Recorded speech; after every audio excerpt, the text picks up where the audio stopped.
Yeah, all right. Peace and much love. Zin Uru here. You already know. Yes, indeed. I was just out, had to run some errands tonight. It's kind of late, but I had to pick up some stuff for a busy day tomorrow. And I'm here in the whip. Just wanted to, it's been a minute since I did a video and talked about whatever's been on my mind, recently. I usually just do these videos in kind of a freestyle format, and we save more of our I save more of my structured style teaching for our Gospel of Hip Hop conference ciphers every Wednesday night, 7 p.m. Eastern Standard Time. Download the Zoom app if you haven't got it already. We're studying this book right here, The Gospel of Hip Hop, the first instrument, written by the teacher, KRS-One. And I usually don't even actually know if I've even got a video where I talk about this, but I'm a recognized intellectual and spiritual contributor to the Gospel of Hip Hop. And page 824, I believe. Let's see here, page 803. Dun, dun, dun, the suspense now. Yeah, page 824. You look on it, page 823, and it says, Shout out to the Gospel of Hip Hop's intellectual and spiritual contributors. And right there, the very last one, there's my name, Zin Uru. Yes, indeed. That's like my proudest moment in life was getting this book, and seeing my name in the back of it as a recognized intellectual and spiritual contributor. And the reason that I am recognized as such is because while this book was being written, a lot of this book was being written between 2005 and when it was released in 2009. It started before the teachers started writing the book, before 2005, the gospel before 2005, but that's when my apprenticeship began. And, back in early 2006, he gave me a thin copy of what the manuscript had looked like at that time. So between about 2006 to 2009, when this was released, it was a book that had been, a gospel that had been doubled in size. And I just remember when the teacher would be out writing, or we'd be out on tour, financing the writing of this book. It takes time and money to just sit and write, for the teacher to just sit and write. So we'd be out on tour, and say like we'd have a week off in, I don't know, say Atlanta. We'd be in Atlanta for about a week, like 10 days between show dates, or we'd schedule some time off. And myself and Mondo, one would be, we were roommates in the hotel, and the teacher would be out. He would be writing this. He would just disappear for 10 days, 8 days at a time. He would disappear on tour, and we'd only see him sometimes when he'd crack open the door to get the food.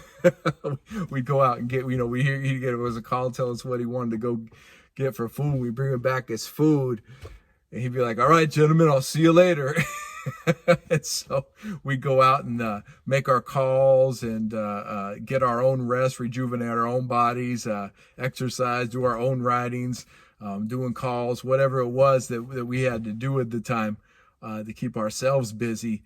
But yeah, he would be writing, and then a lot of the times he'd give me little pieces of it, or he asked me what I think of concepts during our drives across country. And so I would give my feedback. I would give my own ideas and the own things that I was already thinking at the time, things that I'd studied in my life prior to my apprenticeship with the Temple of Hip Hop.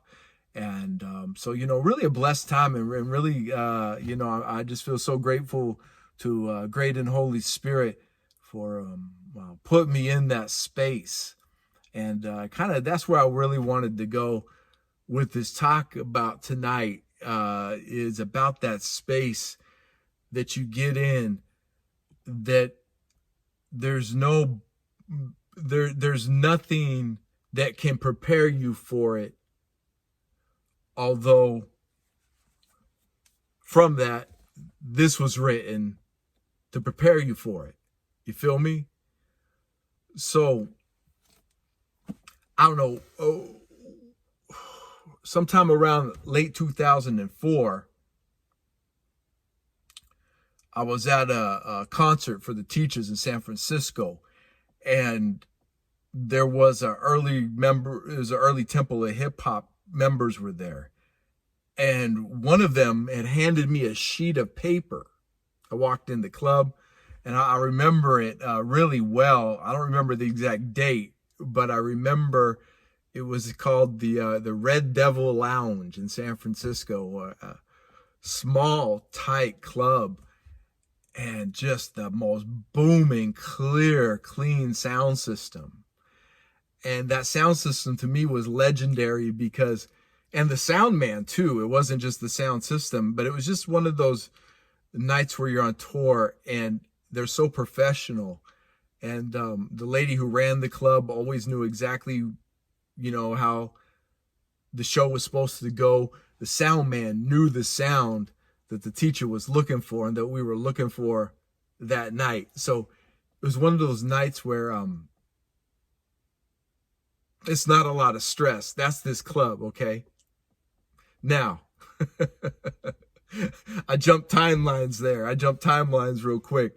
I went from going to his show and getting a flyer that night to a year later, 2 years later, being in that club, but being backstage, helping handle all the night's events, and then standing up on stage and then looking down where I was standing just about a year and a half earlier, maybe a year earlier.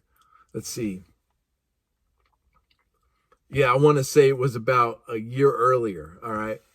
So the transformation between 1 year's time of getting the flyer in my hand to the next year's time being backstage, seeing all the inner workings of how the club is run, and being there with the teacher as the Temple of Hip Hop, handing out Hip Hop Declaration of Peace that night. We were handing those out.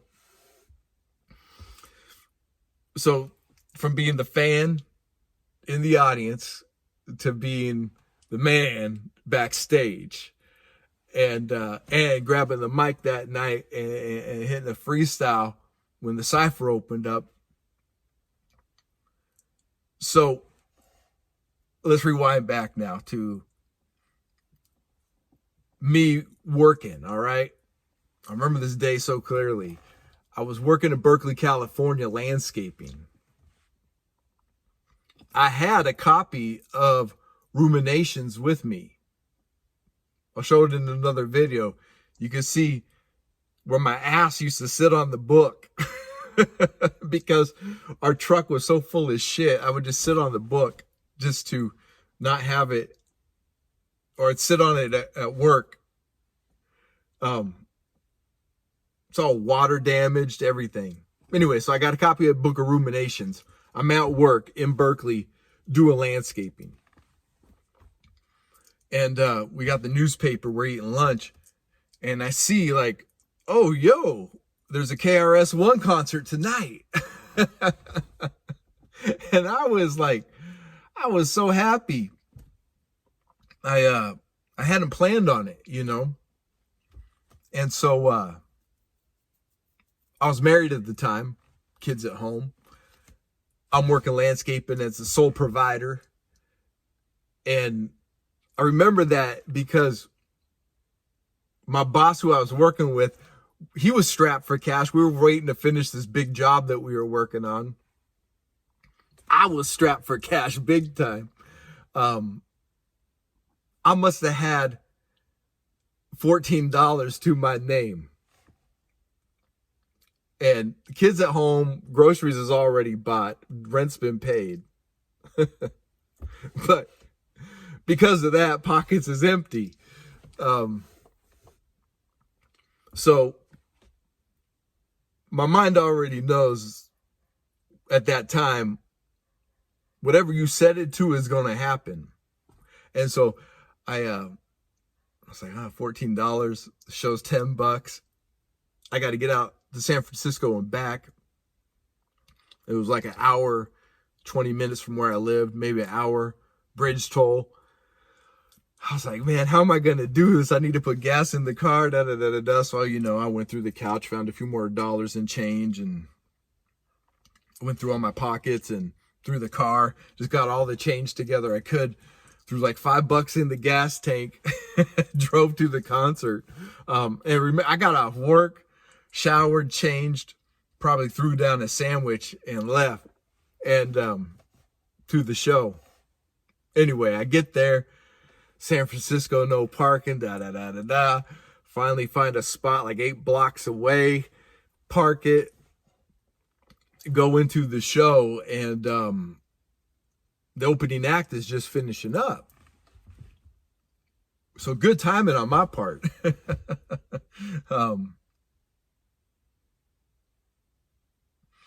Anyway, I'm kind of reliving this moment because I haven't thought about this for a while. So anyway, you know, the opening acts finish their act. It's dark in the club, is dank. I don't even have enough money to go buy a beer. I did have some swag with me, so I was able to smoke a little. And so I'm in the concert, you know, the teacher comes on, the show starts, this dude, Five Roots, is playing the congo. He's got the drum up there. Minister Server's there with up on stage. The album Keep Riding just came out. So the show was just fire. It's just this great moment from the teacher. And I've seen this is probably my second or third show seeing him. Second time I've seen him. First time blew me away and changed my life. That was like 98, and this is 2004. So it's been 4, 5, 6 years.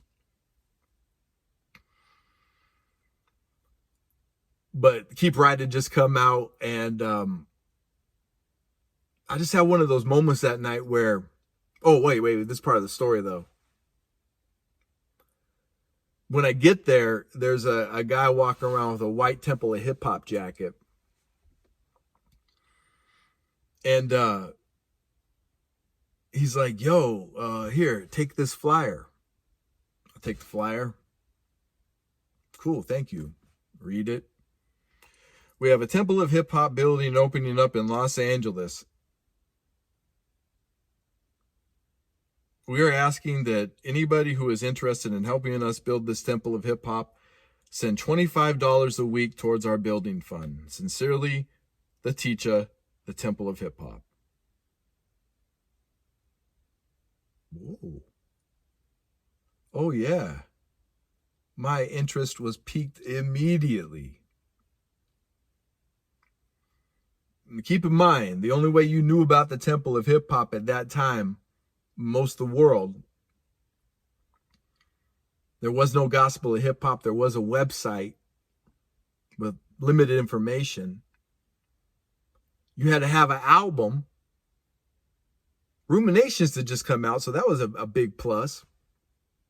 You had a KRS album, or the little bit that was on the internet. The Hip Hop Declaration of Peace being one of those things. Once I read the Hip Hop DOP, I knew whatever the teacher was doing with the Temple of Hip Hop was something I could support in any way possible. Prayer, thoughts, share with people, study any information I can get. But I didn't go to the show knowing any of this was going to happen. So I'm at the show, I get the flyer. Fuck, man. I read it like underneath the blue lights, red light, whatever. Fold it up, put it in my back pocket for later. And so the show's going on. Bum, bum, bum, bum, bum, you know, all the best songs, everything. And I start getting this like,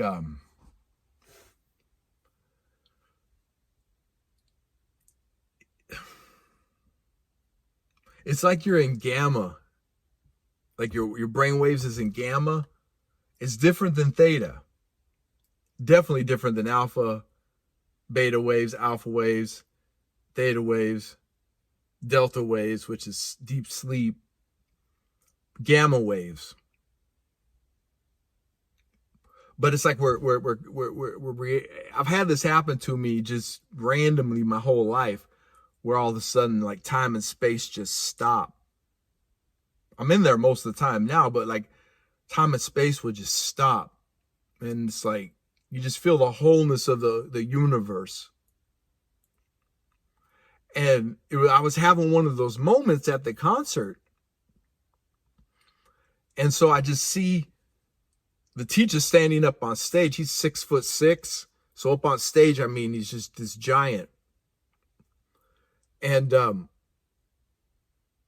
lighting there at the venue is dope too. As dope as the sound is, the lighting was just as dope.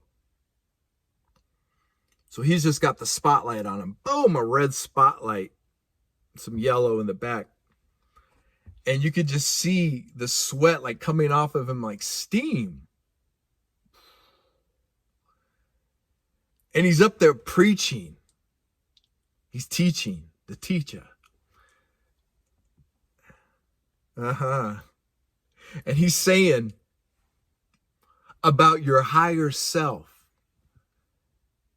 And that you've got to grab your higher self and pull that motherfucker down to earth.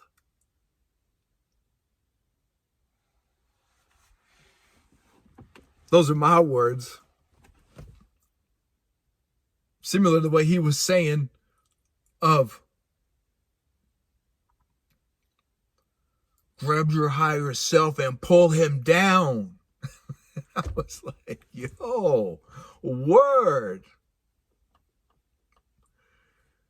You are who you think you are. What does that even mean? Do you have the courage to be the real you? Oh, yeah, I do. I think. Ignorance is bold. I was like, yo, I have the courage to be the real me for real. So he's going on and preaching, and I'm getting the word, and it's just this mystical moment. All of this is happening at once. It was like time is stand still. I'm looking at the essence, the fire, the flame of the teacher up there. And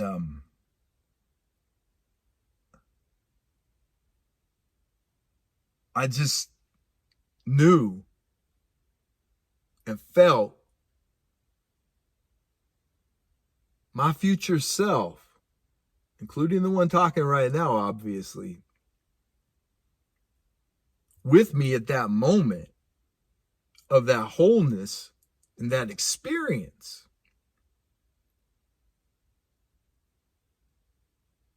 Now I'm 5'9". I'm not small, but I ain't the tallest dude out there.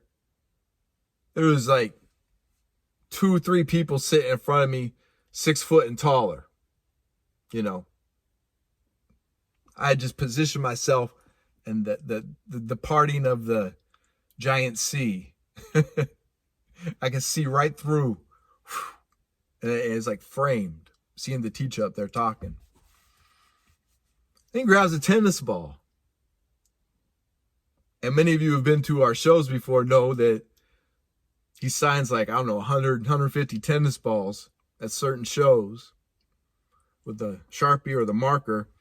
And she's chucking them out. We're all out there chucking out tennis balls, autographed KRS-One tennis balls. He's up there explaining the tennis ball. I should go grab it. It's here in my boxes since I just moved. But, that tennis ball, right? He's talking about it. He's like, I've autographed these tennis balls. You can see his name written on it. He's like, we're going to throw a bunch of them out there. And then you see the crew reaching in the bags and getting it ready. But I see that one in his hand. I'm seeing that one in his hand. And I'm like, future self, higher self, magnets of the universe. May that ball be magnetized to me when he throws it. May I catch that. And this moment's funny. He goes, yo, turn that light down. Right when I'm thinking this, he's got the ball in his hand. He goes, turn that light down. And there's this white light above me that like somebody kicked on. He's like, it's so bright I can't see. And so the light goes off, and he looks around and he throws the ball. And I'm like just focused on it, like, come to me, come to me, come to me.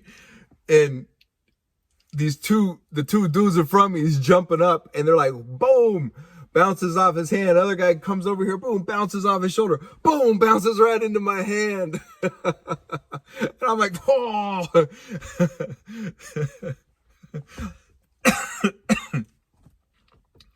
Never underestimate the power of a miracle and how they could happen in our lives. And, don't be afraid to ask.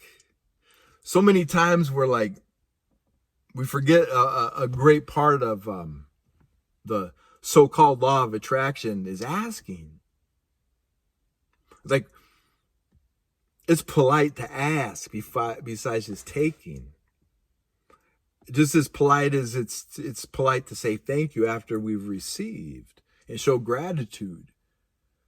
And really, to get deeper, show gratitude before we receive, knowing that God, the universe, nature is going to provide every single time, all the time, without fail. For me, at that moment, in that time, it was that tennis ball. I needed that tennis ball. I was working 50, 60 hours a week in the hot motherfucking sun.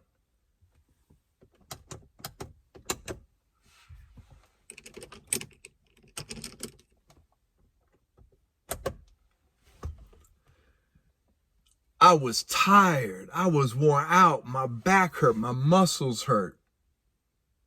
I felt 10 years older than I do right now, and that was 15 years ago, 16 years ago.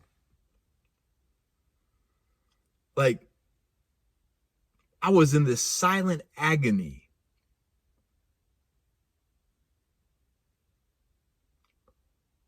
Not knowing that there was a whole other world, a whole other existence, a whole other possibility that could happen to me.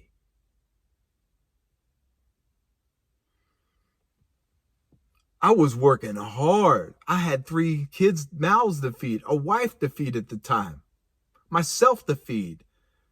We had a dog and 2 cats and mortgage, and not mortgage, but rent, phone bill, electric bill, gas in the car, insurance on the car. I was working cash under the table because I could make more money that way, so there's no insurance. Everything's out of pocket. Now, I knew about health at the time. I was eating right. My family ate healthy. So kids wasn't really needing to go to the doctor. The family didn't go to the doctor because of eating habits and echinacea and the right teas and the right Chinese herbs. But I was just working for $14 an hour cash under the table, picking up boulders, carrying them up hills, swinging pickaxes, digging trenches in the mud, in the rain, in the hot motherfucking sun, 110, 112 degree days. Big ass sombrero.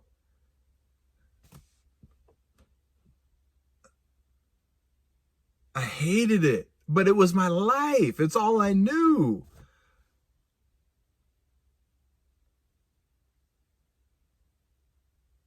Little did I know that night, my life was going to change. That life as I knew it was going to be gone in a year. A 14-year cycle of life lived like that.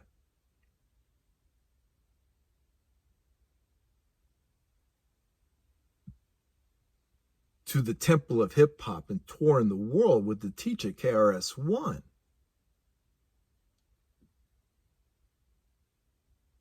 So the concert ends.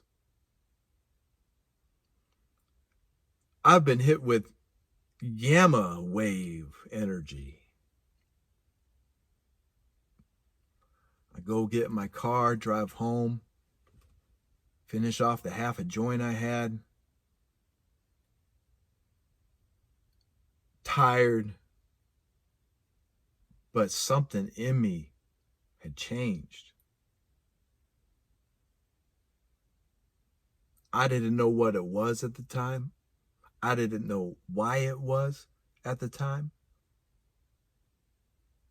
I went back home, passed out on the bed. I had to be at work the next morning. It was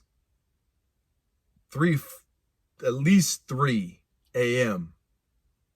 Passing out on the bed. I got to get up in 3 hours. I'm still excited about the show. I'm still charged spiritually. It's pass out, wake up, go to work. 10 hours gone. Work, commute there, commute back. I had that letter in my pocket, though. I had that letter in my pocket. I read it at lunchtime. Pulled it out my back pocket and looked at it. $25 a week to the Temple of Hip Hop. I can do that. Now keep in mind, I was down to my last $14 that I spent to go to the show.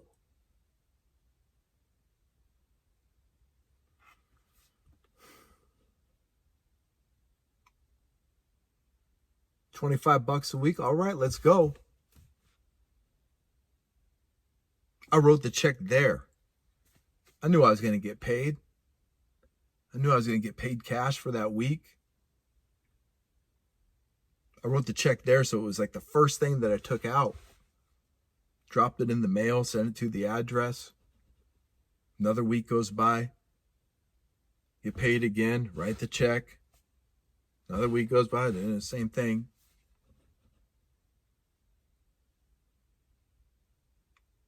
Probably about 3 weeks, 3.5 weeks go by. Written 2 or 3 checks by the time. Reading ruminations. Deciding that like, yo, these metaphysics in this book is going to change my life. They were already working.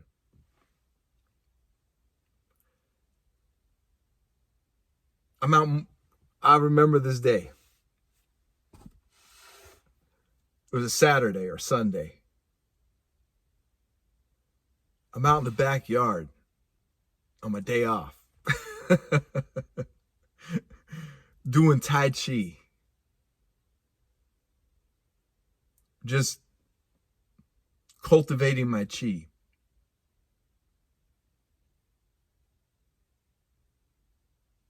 I'm saying an affirmation in my head that's in ruminations. I am hip hop, expressing myself through rap. What I say is relevant to my people. I am hip hop, expressing itself through rap. And what I say is relevant to my people. I am hip hop, expressing itself through rap.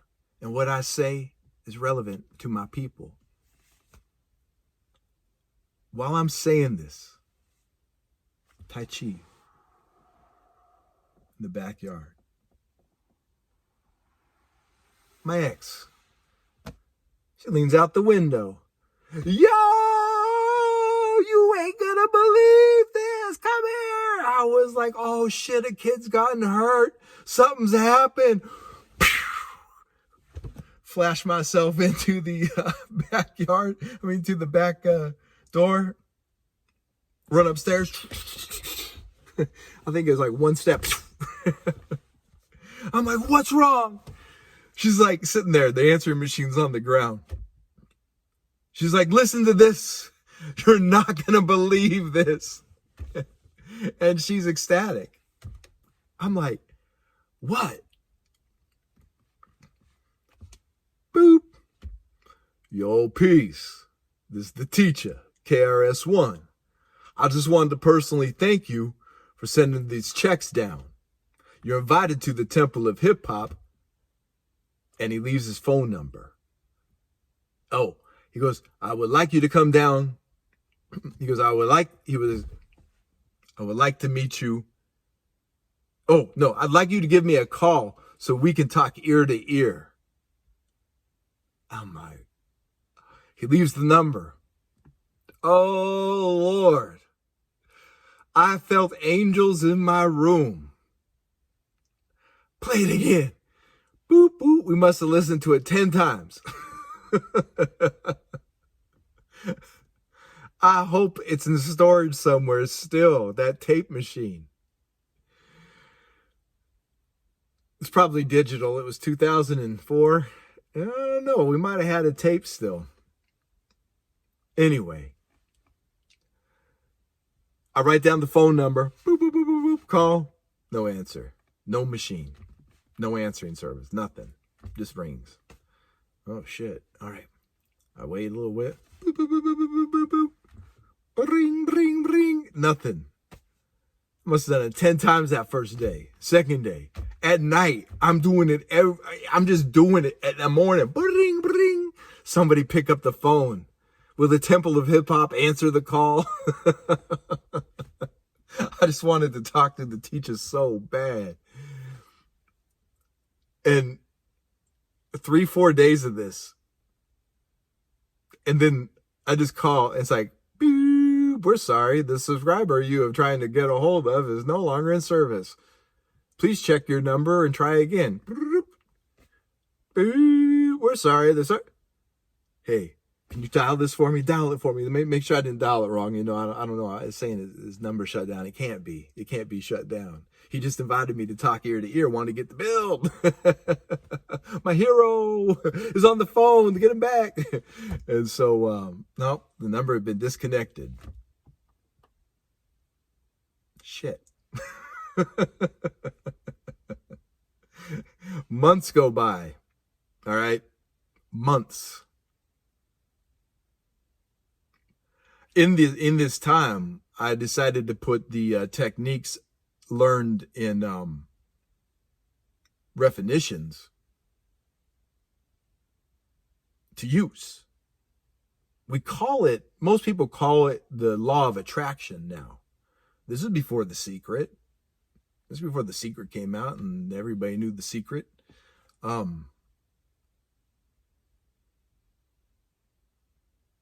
Talking about creative visualization, which is really more important than just trying to get stuff. Creative visualization and then putting feeling into it.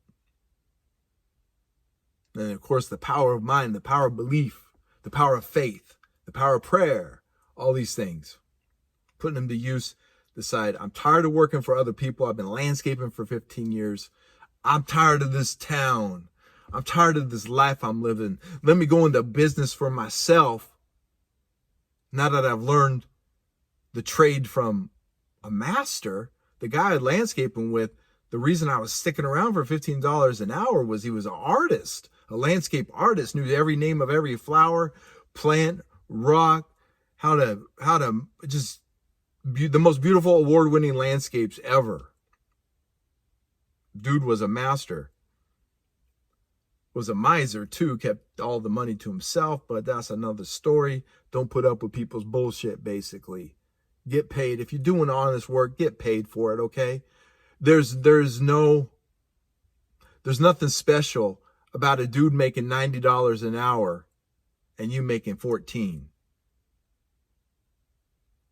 You should at least be making 90 an hour and you're making 14. He could kick down 10 of that. That dude I was working with at that landscaping, cheap, but I was learning from a master. So if you're learning from a master, in the old days, some people would have to pay, you know.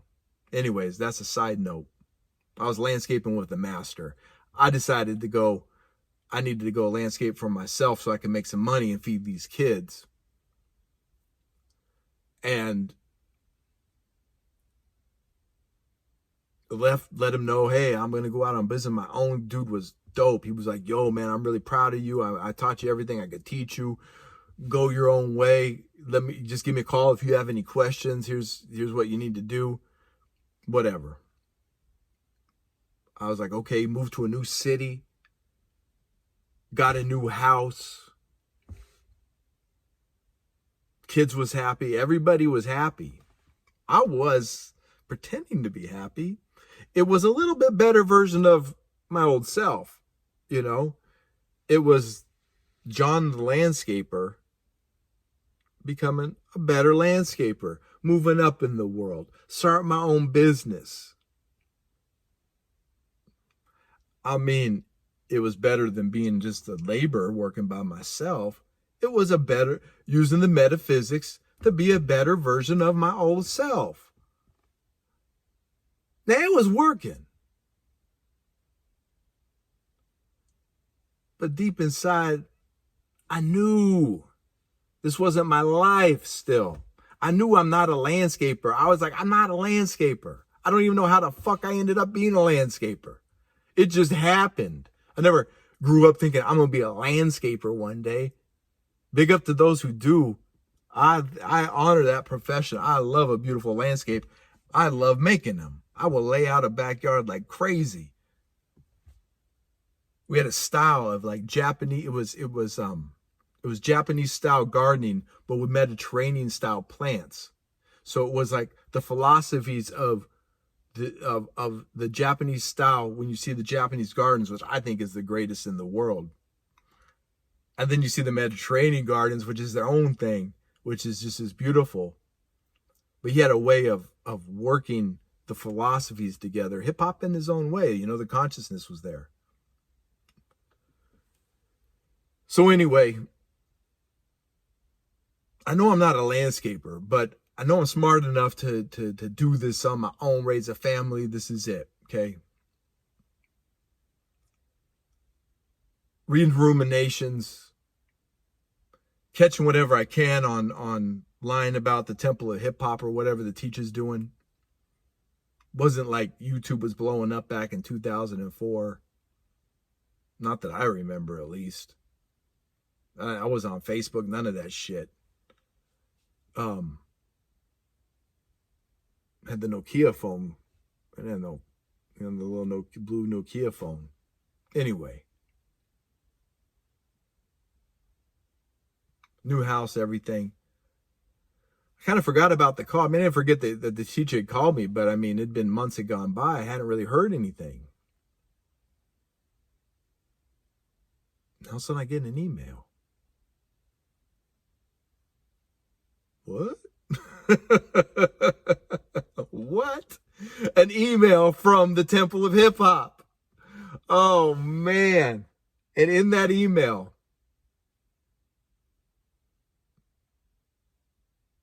it invited me down to what was called the roundtable discussion. This is August, September, October.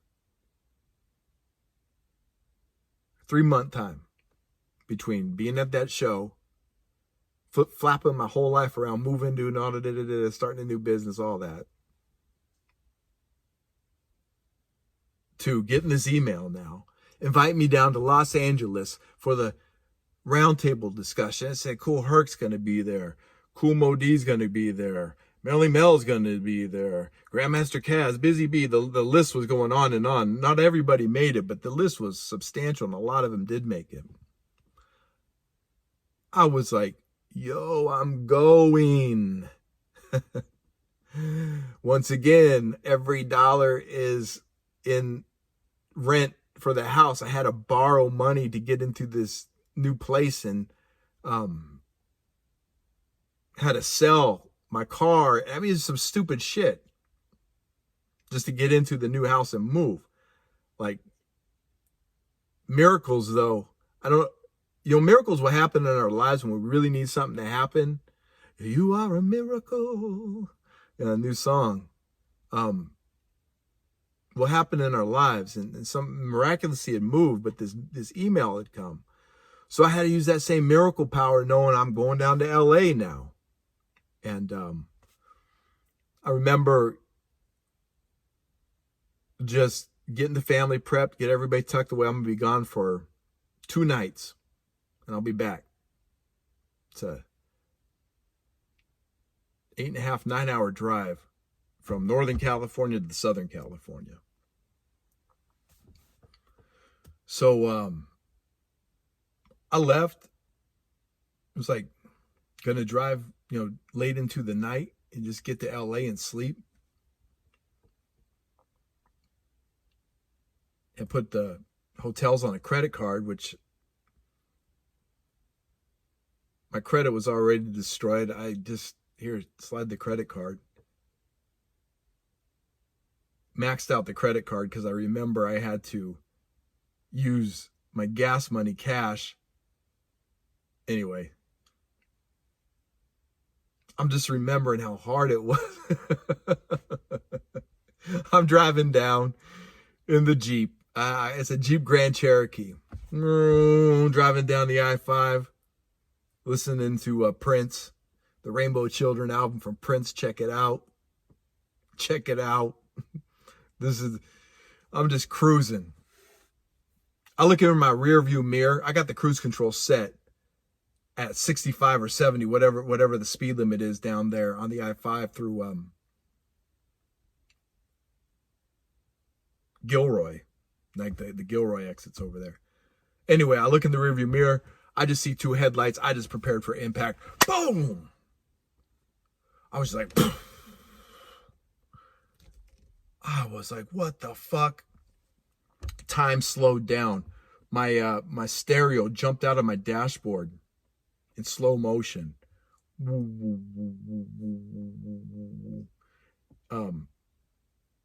And reset the disc. The disc. The accurate understanding of God and his people. They went out of building the new nation, the Rainbow Children. I mean, that's the beginning of the Prince album, right? This is surreal fucking moment. Somebody just smashed into the back of my car. Time is moving in slow motion, and I'm still like slowing down. My foot is on the brake. I'm just like driving on the side of the road, just fucking kind of shake my head. Woo! Wow, fucking what the fuck just happened? Kicked the stereo off, went to open the door, the door's jammed shut. I'm like, fuck. I grabbed the back door, it's jammed fucking shut. I come over, jump out the passenger's door, it's open. It was actually sitting open a little bit. And I'm like, yo, dude, are you okay? I see this guy's getting out of his Mercedes, and the whole front of the engine is smoking. I'm like, dude, are you okay? He's like, my car. He's crying over his car. I go, fuck your car. Are you okay? And he's like, my car. And then I go over there, and he's like, man, oh, fuck. He's like, don't tell anybody. He's like, I don't have insurance. This college kid. I just got this car. I'm driving at home. I just got this car a couple hours ago. Dude had smashed his whole front of this Mercedes. It was a nice classic Mercedes. Like it's 85 SL, whatever. It had the 5-liter V8. I mean, it's just a slick fucking Mercedes. College kid had it. But, whole back end of my Jeep is smashed in. Bumpers laying on the ground. Wheels are turned. 3 of the doors won't open. The shit's up over its hinges. There's like air getting in. It's starting to rain. Dude, I'm like, all right, listen. He's like, I don't have insurance. So I don't want to call highway patrol. I'm like, all right, let's just go to the hotel over there. I see a hotel, on the next on-ramp. Guy gets in his car and just goes past me, smoke pouring out of his car. I was like, this dude's leaving. I get in the car, like, start following him. Anyway, his car breaks down before he can leave. I pull up and roll down my window. I'm like, where are you going? He's like, I'm sorry, bro. I thought I could run. Is it okay if we settle this now? I was like, yeah, get in. Anyway, long story short, I end up just taking that wrecked Jeep down. I was such an adrenaline dump. I'm still riding on it. you know, after the wreck, I just drive that wrecked Jeep all the way down to the Temple of Hip Hop meeting. And snowing over the Grapevine, January 9th. I got the invitation. August, September, October, November, December. So if I got that in August, moved 3-4 months, moved. All right, so 5 months have gone by since that concert. I'm down at the roundtable discussion, or I'm there in LA. I just don't want to go into that part of the story. It's like a 45-minute video already. I've gone into all this detail about these things. Man, maybe I should do a part 2 of this video.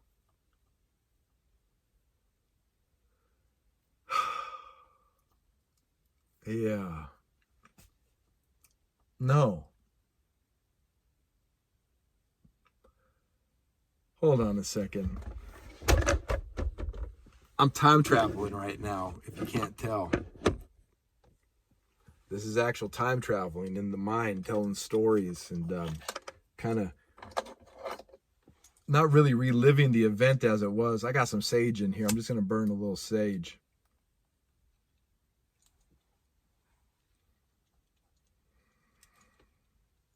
Kind of just sage the energy body off. Yeah.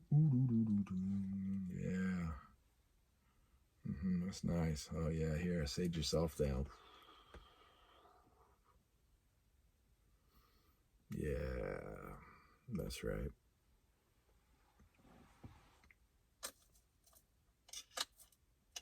Because there is a point to all this. What I'm talking about.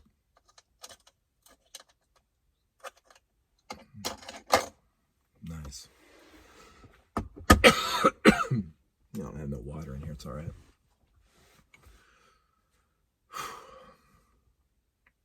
So I drive this wrecked Jeep all the way down to Los Angeles.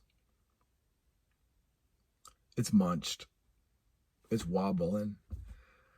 But I am possessed by a higher force at this time. There is something guiding me, a force pushing me beyond willpower, more than my willpower. My willpower was just keeping me on the road. Okay. Beyond just the desire and need to be at the roundtable discussion. There was a force, a destiny, for the hand of destiny was just pushing me down to LA. I didn't tell anybody I'd been in a wreck. I called and said that, you know, I had been in a small accident. I did, actually. I didn't tell them the magnitude of the wreck I'd been in. I said it was a little fender bender. The car was fine. I'll call the insurance in the morning.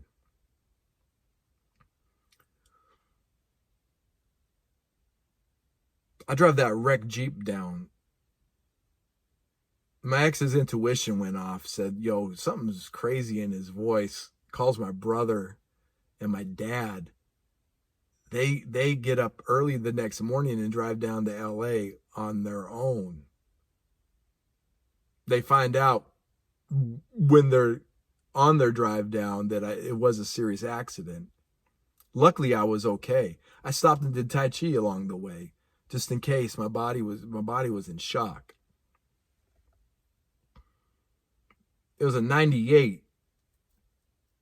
It didn't have airbags in it. They would have gone off. Anyway, I get to LA, get checked into the hotel, 777 Vine Street. That's my hotel. Just a little side note. The Vine, Divine, The Vine, 777, 777. 7/27/73. That's my birthday. 7/27/73. 3 sevens in there. I knew it was destiny. So there's a concert that night with the Pioneers, and that's part of this whole roundtable discussion. So I try and sleep all day, but I can't eat, I can't sleep. There ain't shit on TV, no computer, no internet, wrecked car, can't go around LA. I get a call in my hotel room that my brother and dad are coming down to drive me home after it's all over. I was like, why didn't I just rent a car? Why are everybody driving down? Everybody sound crazy to me. Everybody worried about me. Anyway, because instead of, I have pictures of it somewhere. If you see this car, why was I driving this car? Destiny. I wasn't driving the car. Destiny was driving the car. So my brother's there, which is great. Now he gets to see the teacher in concert, and Cool Herc was there, Grandmaster Kaz, Busy B, Cool Mo D, rocking the stage. It was the greatest night of my life, the greatest Pioneer show ever. I was just so happy. The next day, I'm shortening this next day. I meet the teacher the next day at the roundtable discussion. Herc, Bam, Cool Herc, Cool DJ Herc, the father of hip-hop culture. Grandmaster Kaz of Cold Crush Brothers, an original MC, original DJ. Chief Rocker Busy B. Dang, see, I'm just running this battery out too.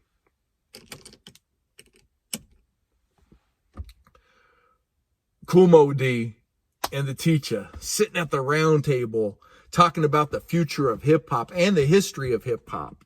All of it's being recorded. There's like 200 of us. This old building down on Hollywood Boulevard. This is the temple of hip-hop, okay? This is where I've been sending my money down, my $25 a week.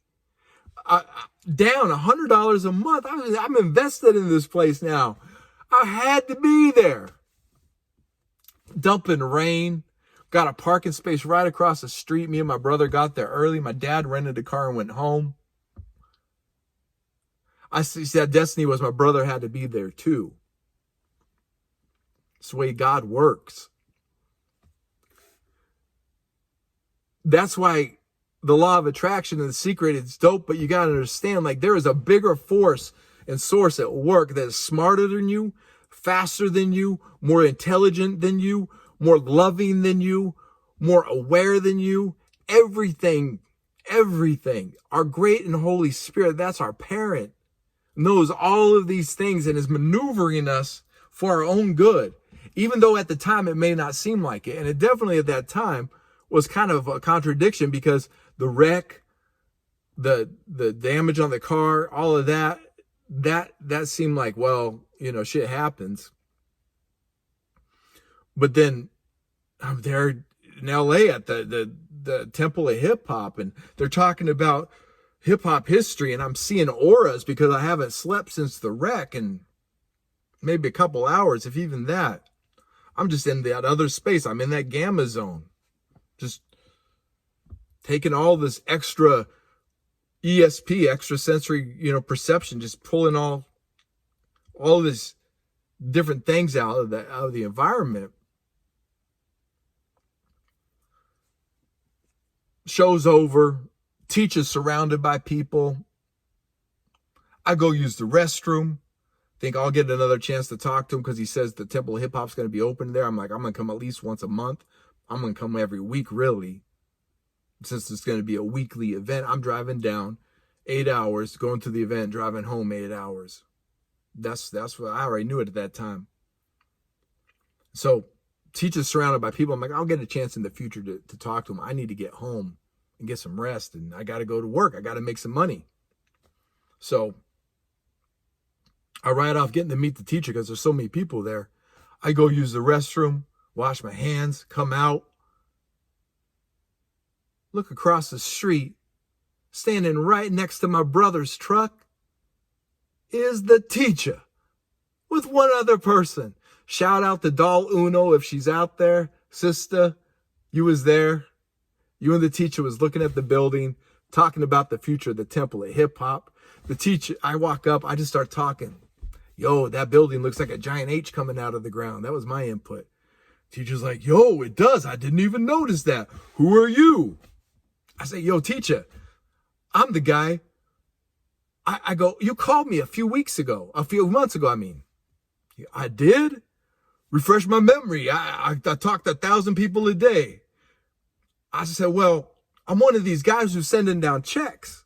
He goes, that was you? That was you? And I was like, yo, I was one of them. He's like, you're the only one. You're the only one. I've been waiting to meet you. I was like, what? Yo, I've been waiting to meet you. How have you been? Boom, pounds me up, gives me a hug. I'm like, God is so good. I don't know what the fuck I did in this life for this to happen, but it's happening, and I'm going to love every minute of it.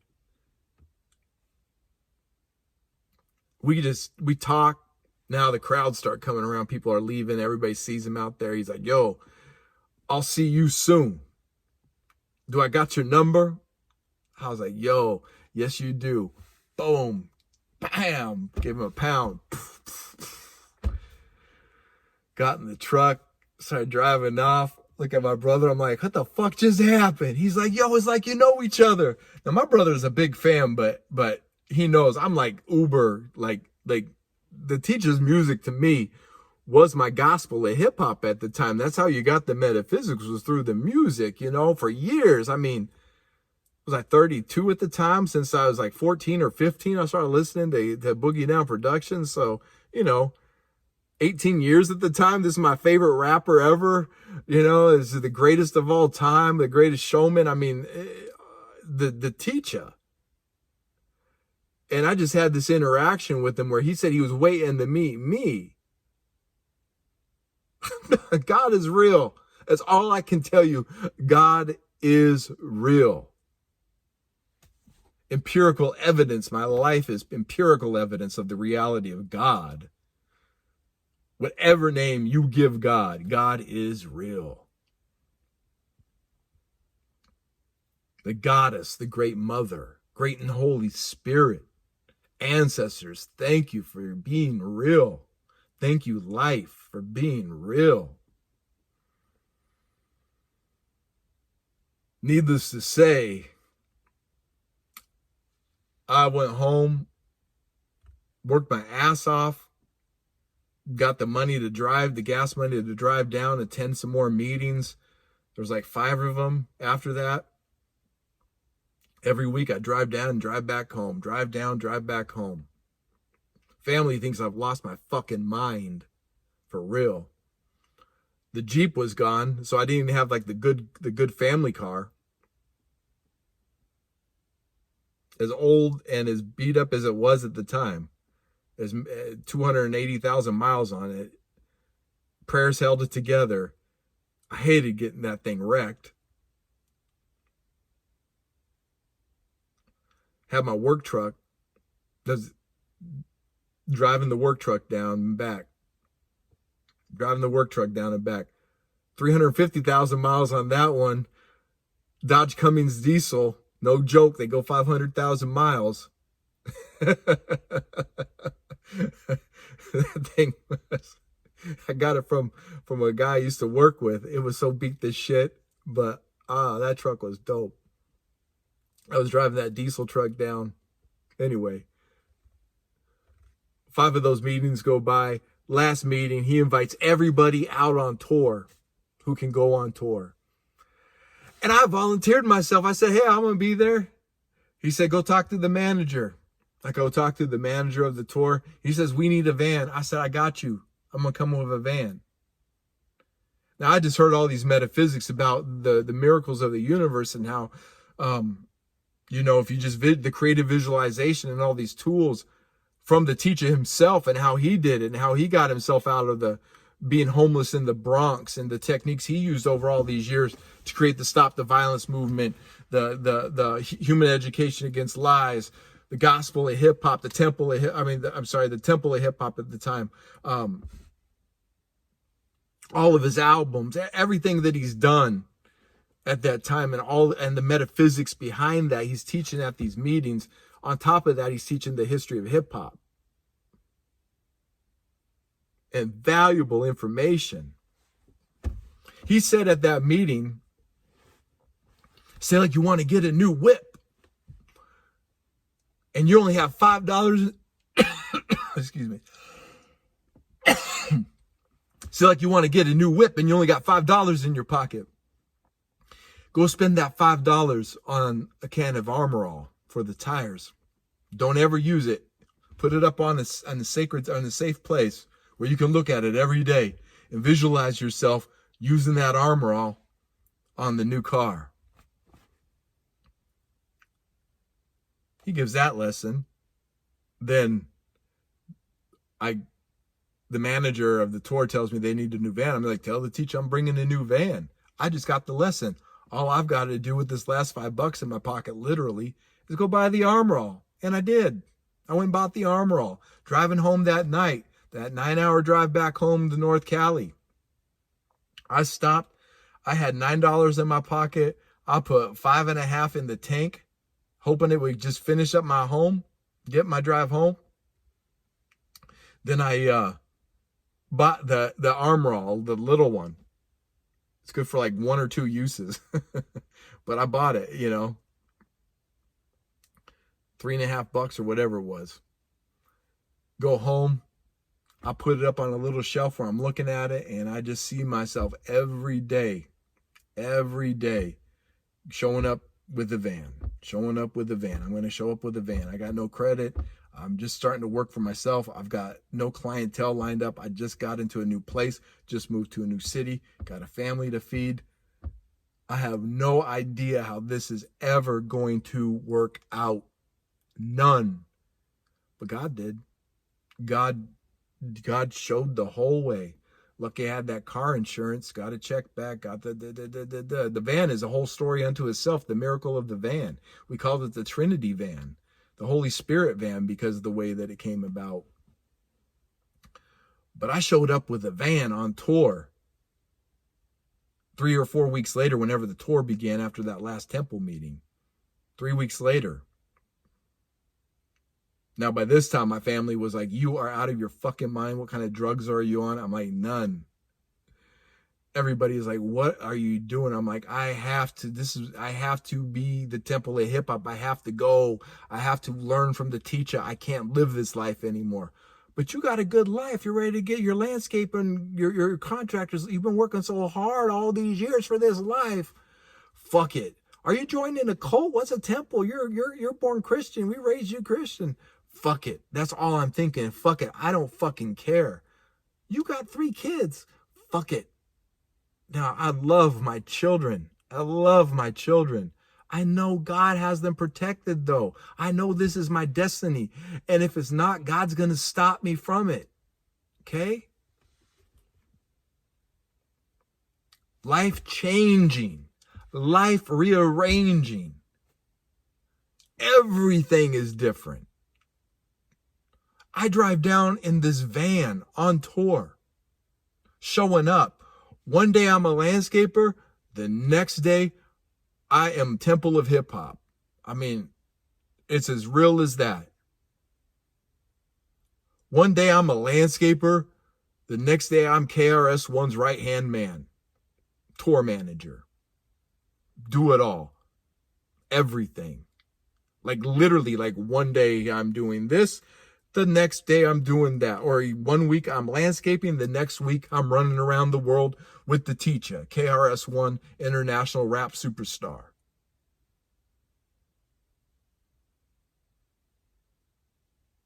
Miracle. It happened to me 16 years ago now. 15. I still don't even know how it happened. I know what I did. But why it happened, that's the more important. I know why it happened because this is my purpose. This is my destiny. I am hip hop. I am Minister Zin Uru of the Temple of Hip Hop. I wasn't no Zin Uru back then. I was John Laurie back then. All of it self-created. Believe in yourself. Give yourself a new name. That was the first lesson, one of the first lessons in Ruminations. Give yourself a new name. Be inspired, empowering name. Something that makes your head be held high. Put that head held high. Yo, my name is Zin Uru. What? God is real. And I know how God is so real because I said it was like a year or 2 years later, I was on stage at the Red Devil Lounge. January, February, March. We left in March, April, May. That was August of the year. Like 9 months later, I was on the stage of the Red Devil Lounge in San Francisco, California, running shit backstage.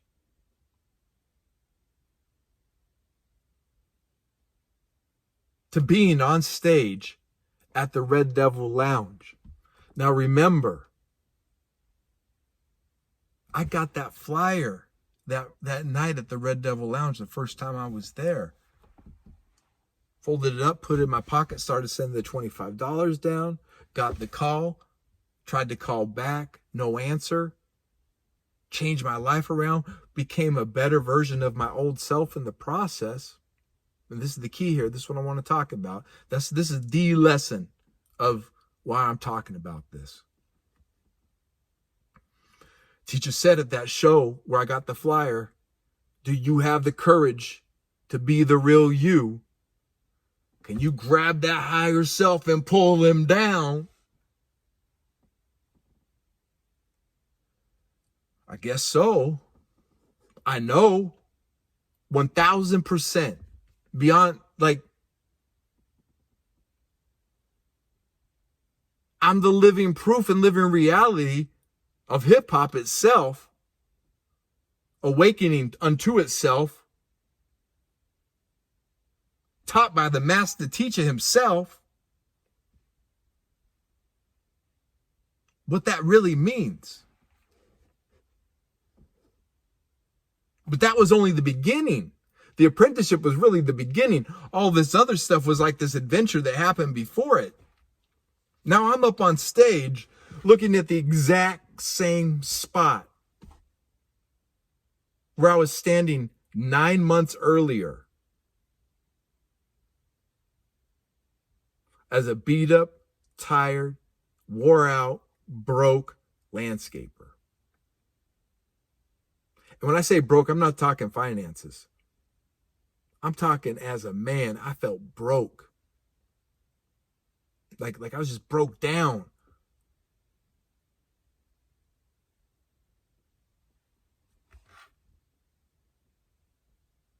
I didn't know my purpose. Do you have the courage to be the real you? Yeah. Well, guess what? The real you is not just a better version of your old self. The real you is not a better version of your old self. I'm going to say it again. The real you is not a better version of your old self. The real you is a whole new creation.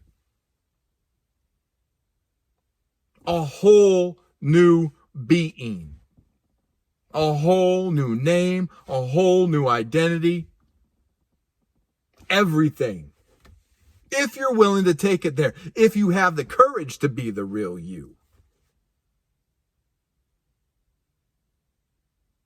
Do you have the courage to be the real you?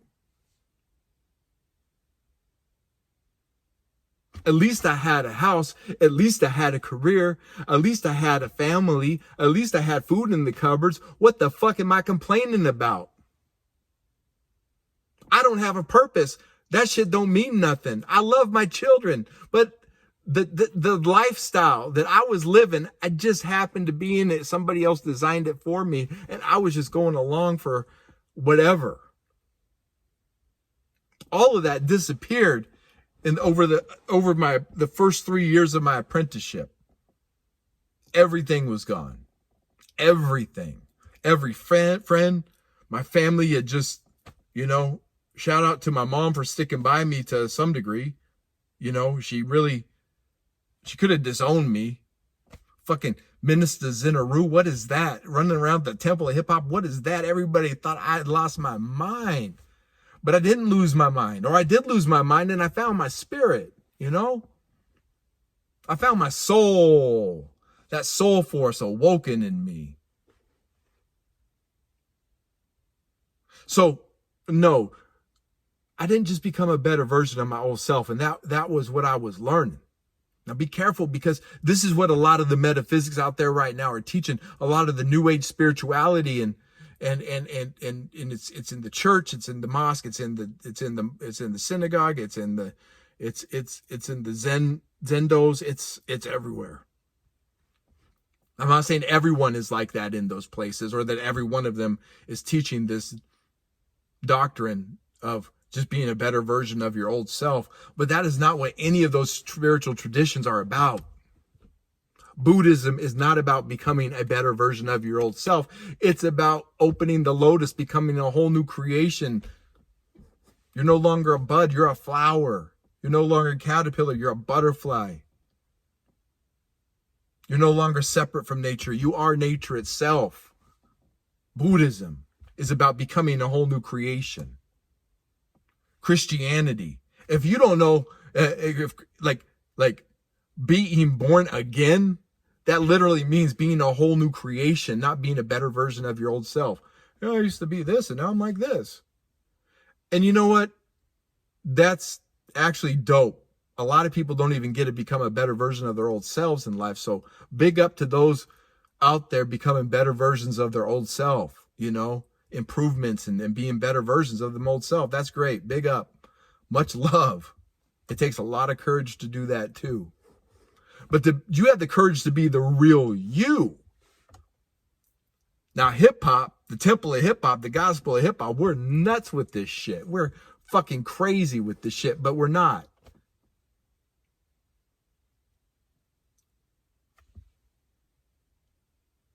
Multiracial, multi-faiths, all these different cultures and traditions, the codes of conduct, the knowledge, the collective creativity, the miraculous way that hip-hop came through Herc and Flash and Kaz and B and just the multitude, those really not multitudes, those few hundred pioneers. The way hip-hop started moving in that community in the South Bronx and amongst these kids, these teenagers, these young people, just the way that God moved. The miracle of hip-hop is still happening. It's happening through me. It's happening through Minister Sun One. It's happening through the teacher. It's happening through Brother Lifted. It's happening through Brother MC Vita. It's happening through Steel Mountain. It's happening through Stat One and Ambitious One. It's happening through Desire Nobility One. It's happening through Save One. It's happening through Professor Sanchez and Professor AD. It's happening. It's growing. It's getting greater than ever. And it's always been great. Like every age and era has been great. Even this one, this era, the last 10 years of hip hop have been the greatest years of hip hop, in my opinion, because only those who really care about the real culture survived. All the other people just fell off. All the scandals, all the fucking bullshit in the media, all the mumble rap and all the this, that, and the third that's gone on. All the people who were never about the culture in the first place, they fell off over the last 10 years since 2010.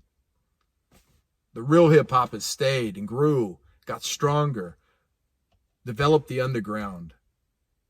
So anybody says hip hop sucks now, fuck them. They're only looking at rap music and listening to the radio. Their eyes aren't opened yet. They don't know. They haven't been enlightened yet of the truth.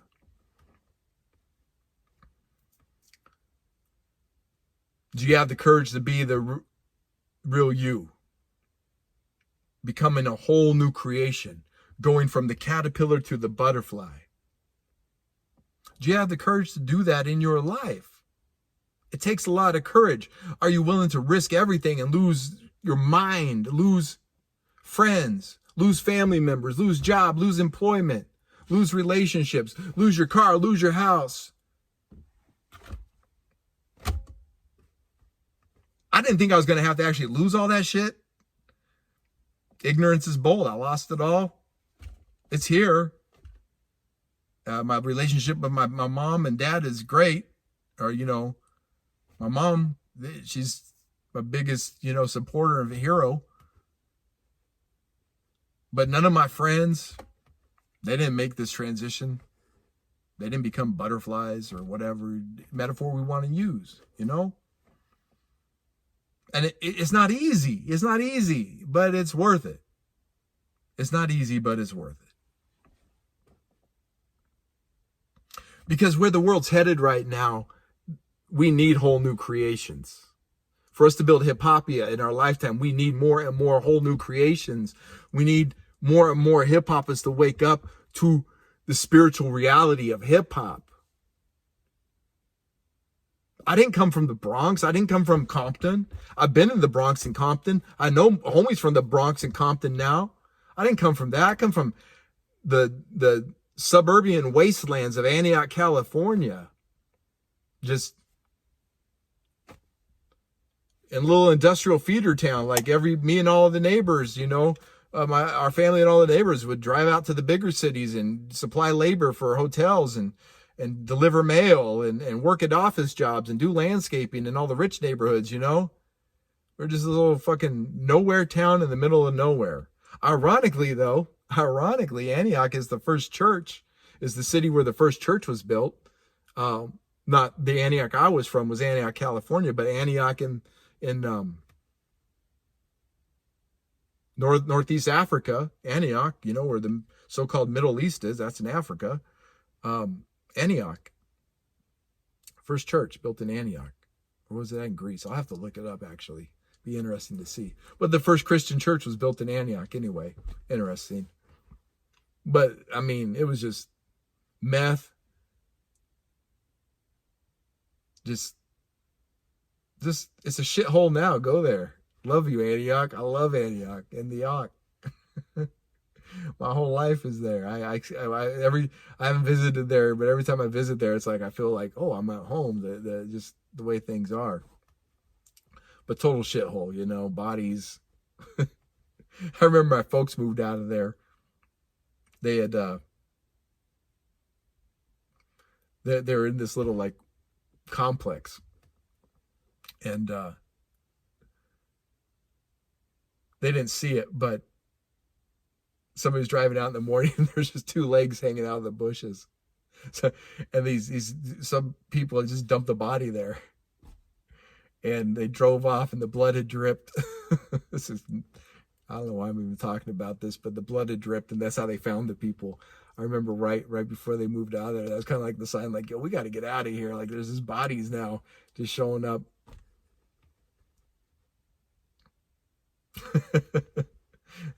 Crazy city, Antioch. Anyway, do you have the courage to be the real you and become a whole new creation? Because that's where this is all headed, and I never will disrespect people's spiritual beliefs, but just be aware that a lot of what people are studying, the people who are teaching it haven't gone through the transformation, even though they're teaching that they have.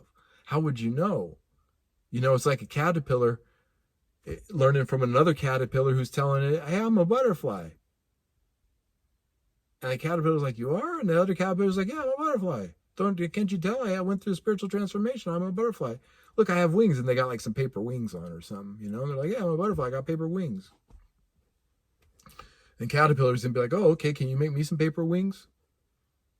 But they're never teaching them how to make the cocoon, how to gestate, how to turn into gel, and then magically turn back into a beautiful butterfly, and how letting go and letting God is really the only way that actually ever happens. You can hear all the stories about a butterfly. You can be told what it means to be a butterfly. You can read all the philosophies. As a caterpillar, you can read all the butterfly philosophies.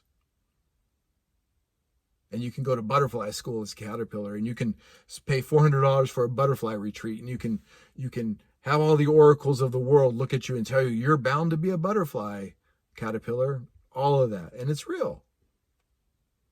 But the actual transformation into the butterfly, like, God takes care of all of that, because you don't even have a brain. Like, you're a butterfly, this brain turns to gel. Like, you don't have anything to become a butterfly. And then the only way you know you're a butterfly is when you become a butterfly. When you become a whole new creation. And that's it. That's what I wanted to talk about tonight. Peace and much love to everybody. From my heart to yours. Be mindful of the movements that we make in life. If you are on the process of your life is turning you to gel, make your cocoon, build your altar, meditate, affirmations, prayer, believe in yourself, pray to God, feel our ancestors, talk to our ancestors, spend time in nature. You're going to be good. But we're going into a future where we need this great awakening. And we need more butterflies. We need more hippopas. You might be surprised who's really a true hippopa. I bet you some people out there are like, I know I'm a hippopa, but I didn't grow up in the Bronx, or I didn't grow up over there, or I'm white, or I'm Asian and I come from over here, and I don't know if I'm a hippopa or what. You know if you're a hippopa. Are you a hippopa for real? I know I'm a hippopa. Yeah, I like that dark right there. I might have to give this. No, I'm not going to have to give this car a jump. It's got a dope battery life. I love this car. All right, there it is. Peace and much love. Yeah, word.